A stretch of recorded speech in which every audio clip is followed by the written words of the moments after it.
Welcome back. If you're new here, this channel is for mid-career folks dusting off that teenage spark for coding without the chaos. Last time we set up TypingMind as our thinking partner.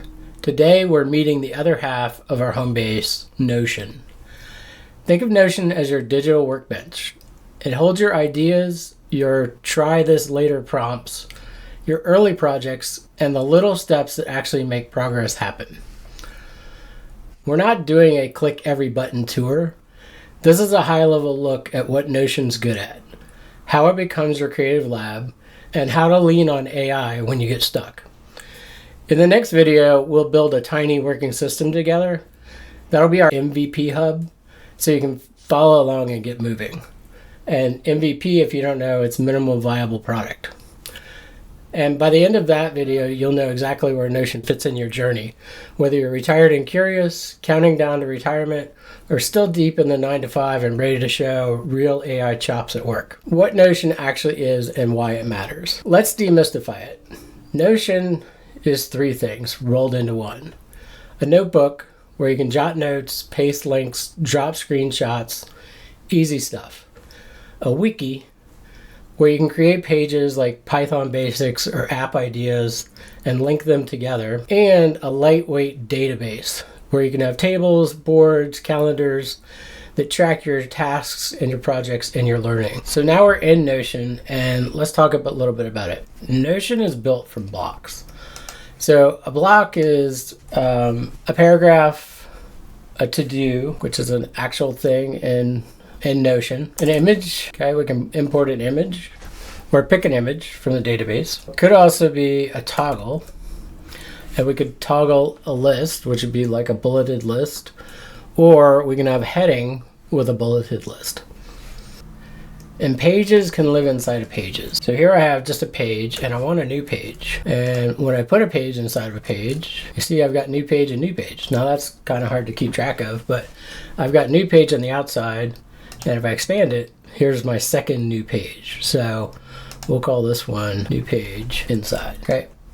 So this page is nested inside of this page, okay? We can also have databases, or we can also have tables. And we can have a simple table or a database table. And a plain table can grow into a database when it needs to. That means you can start simple and expand only when you need to, no degree of organization required. So let's come over here to my Homebase example. This example, we'll build it in the next video, click by click. But for now, this is just to walk you through. And so you can see Homebase is a simple structure we'll use across this series. So dashboard is our Homebase. That's your landing page. Inbox is a place where you can dump ideas and sort later. And that's a separate page where we can come over here and we can just very quickly drop in links that we want to look at later on, or have a full brain dump of ideas. And we can call this idea one. That's just a bulleted list, which we can, just like Word or Docs, we can just go, we can just add the idea topic 1, idea topic 2. Oh, I just had another idea about this, so let me do that. So you see, it's very simple. You're just tabbing around. If I don't go back, I hit just return. And this is a page, the inbox page, inside Homebase. So I don't want to look at that anymore. I don't want to look at the details, so I can just close that up. Super simple. Our projects database is things with a finish line. So this is my reboot Python basics. It's in progress. I have an outcome, which is to write and run 5 small scripts, a due date, an area, and notes. The tasks are small steps tied to projects or due dates. So in today's task, I had a user interface where status is doing, it's due in 2 days with a priority of high level. And here I can see that it actually attaches to a project and that project is a full-blown database. I can get to that full-blown database two ways. Since I'm on the home page, I can either just click here, or I can click right here from my tasks from today. Okay, let's look directly in a database. So I've got the ideas backlog here, and this has got a quick scan filter on it, which we built. We'll build that in the next video as well. So the name of this particular idea is Learn TypingMind Prompts. I gave it a tag of tooling. These are the options. I can add more options if I want to do that. The impact, this is a scale of 1 to 5. The amount of effort it's going to take, once again, a scale of 1 to 5. And then the next steps for this idea.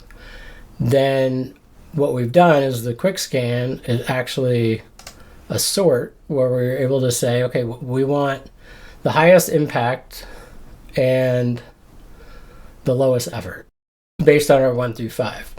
And we didn't add a lot of data here, but you can see that if I change this to a 2, it now has moved that up in our scale. So it switched them because that's an effort of 2 versus 3. Okay, and if we say this is an impact of 5, then it's going to move that up to the top because we're doing impact first and then effort. Okay, let's go back to the home base, our prompt library. This is our summary view. The actual database is down here. And here we're doing prompt text. I can come in here, I can edit this. And you see that opened up a whole new page, but that page has everything from the database. All the fields from the database are already here on this page. So I didn't have to go retype them or relink them. If I wanted to add another one, I could easily, and all these would be here. And here I can add comments.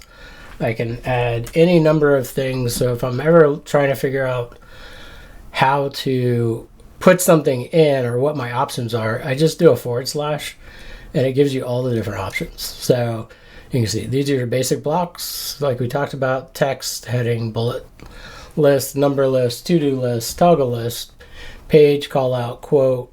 And you can see there's a little example of what you're going to get.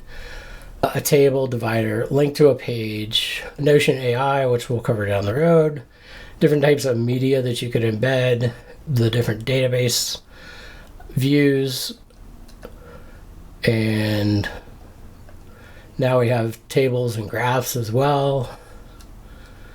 Advanced blocks where you can really make things look prettier, make things much more functional with the table of contents, make things much more functional with buttons and moving around, and a lot more columns. We can code in Mermaid. We've got AI blocks. We've got AI meeting notes. You can connect your calendar. You've got emojis. So if you're ever trying to figure out, oh, I wanted to do this thing, but I'm not sure which command it is, it's very simple. All you got to do is come in here, do the /, and this will open up and give you all the options you could want. Okay, so the core concepts we need to know in this video to go forward into the next video, where we actually start pointing and clicking. This is not a deep dive, just enough to get you confident in how things work. We talked about the / to add headings, checkbox, callouts, linked views, where you can show a slice filter of a database. So if you look at it, my projects is actually coming from this project's database, which is down here. The database looks like this, and I've got it in a board view. I also have a in progress view, so I can do different views in the database directly. Or if I just need to be able to have my home base and capture some of it without having a totally separate table, I'm just sorting on the due date ascending, and I set the status as a filter as in progress. So that's why it's showing up here and others are not. Like I said, this will make a lot more sense once we actually start pointing and clicking, but I just want to give you a feel for what we're getting into. Okay, if you wanted to get a tiny quick start on what we're going to do next time, just make a page called Homebase, Add in the headings: today, this week, active projects, inbox, and prompt spotlight. Create 2 full-page tables, tasks and projects. And keep the properties super simple. So let's go into the tasks. This is not complicated by any stretch. Just name, status, a due date, and a priority level. Come back to the home base. Just add in the linked views to bring these databases that you made, the projects and the tasks, over here under your headings.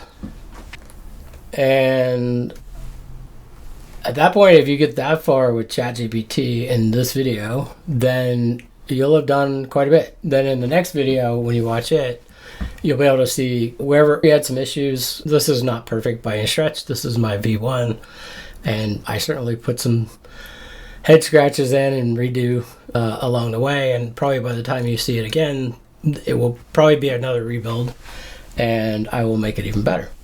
Still very basic, though, for what we want to do. Okay, let's talk about an important concept for us. We're going to use AI as our co-pilot. So you're not doing this alone. When you hit a task, ask your AI helper to nudge you forward.